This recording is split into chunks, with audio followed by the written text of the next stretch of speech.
момента ще отбележа. За да изучи трансценденталната наука, човек трябва да се обърне към истински духовен учител, ученическата последователност, което е установен в абсолютната истина. Тук се посочва, че изискването за получаване на това трансцендентално знание човек да се обърне към гуру. Следователно, абсолютната истина е една, за което според нас няма две мнения. И гуру също е един. Ачаря Дева, заради когото тази вечер се събрахме, за да му отдадем смирените си почитания, не е гуру от сектантска институция или някакъв от различните изразители на истина. Напротив, той е джагат, гуру на всички нас.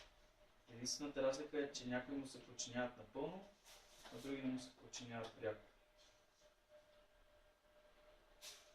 Шримад Бхагаватам, 11 песен, 17 глава, 27 стих се казва: Ачаря мам видя ниям, навама нета кадичи, намартя будя суета, сарва девама йогур.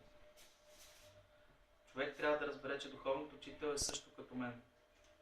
Казва Благословен Бог. Някой сеща ли